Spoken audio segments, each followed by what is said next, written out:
भाई मार्केट में सर और पैर वाला ये नया सवाल आ चुका है जो आपके एग्जाम में कभी भी आ सकता है।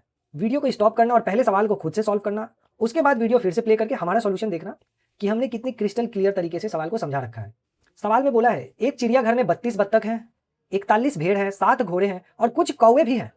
यदि पैरों की कुल संख्या सिरों की कुल संख्या से 211 अधिक है तो कौवों की संख्या कितनी है, ये हमें बताना है।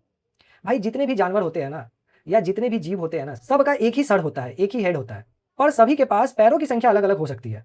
जैसे इंसानों के पास सर की तुलना में पैरों की संख्या एक ज्यादा होती है। भाई सर इंसान के पास एक होता है और पैर दो होता है, तो पैरों की संख्या सर की तुलना में एक ज्यादा है। और अगर घोड़े की बात करें तो घोड़े के पास एक सर होता है पर 4 पैर होते हैं, यानी घोड़े के पास उसके सर की तुलना में उसके पैरों की जो संख्या है वो 3 अधिक होती है। बस अगर इतना समझ लिया आपने तो सवाल आपका बन गया। अब देखो इसको सॉल्व कैसे करेंगे। तुम अपना पूरा दिमाग लगा दो और जरा ध्यान से सोचो कि हर एक बत्तख के पास उसके सर की तुलना में पैरों की संख्या कितनी ज्यादा होती है। देखो पैर होती है 2, लेकिन सर से कितनी ज्यादा पैर है उसके पास। सर होता है 1, पैर होता है 2, तो पैर सर की तुलना में 1 ज्यादा है। तो एक एक करके 32 बत्तखों के पास टोटल कितने पैर ज्यादा हो जाएंगे सरों की तुलना में? 32 पैर ज्यादा हो जाएंगे। अब तुम अपना पूरा दिमाग फिर से लगाओ और अब इस दोनों को एक साथ हम लोग सॉल्व करेंगे। तुम सोचो भेड़ हो या घोड़े हो, इनके पास पैर की संख्या कितनी होती है? तो हर एक के पास 4 पैर होते हैं और सर की संख्या वो तो एक ही होती है। तो इन दोनों में से प्रत्येक के पास इनके सर की तुलना में इनके पैरों की संख्या कितनी ज्यादा होगी? तो तुम बोलोगे सभी के पास 3-3 पैर ज्यादा होंगे। तो 3-3 पैर करके कितने जानवरों के पास ये 3-3 पैर ज्यादा होंगे भाई?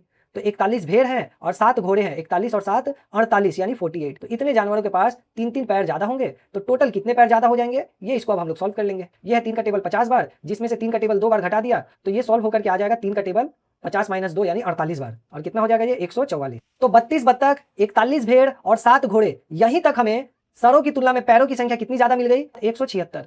यानी अभी तक हमें टोटल 176 पैर ज्यादा मिल चुके हैं। और कौवों को शामिल करते ही टोटल हमारे जो पैर होंगे वो सरों की तुलना में कितने ज्यादा हो जाने चाहिए? 211। यहां से अब हम चेक करेंगे कि अभी भी हमारे पास कितने पैर ज्यादा आने बाकी हैं।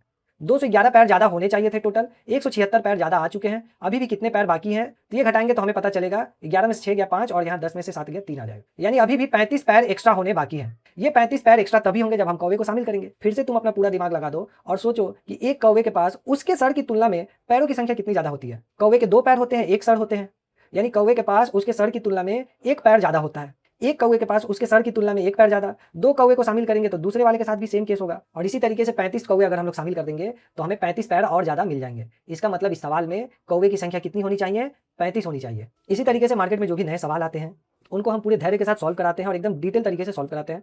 अगर आपको हमारा वीडियो अच्छा लगा हो भाई तो चैनल को सब्सक्राइब करो और वीडियो को दबा के शेयर करना, क्योंकि आपका सपोर्ट ही भाई हमें यूट्यूब पर काम करने के लिए मोटिवेट करता रहता है। और कमेंट में ये रिप्लाई जरूर करना कि हमारा सॉल्यूशन आपको समझ में आया या नहीं आया।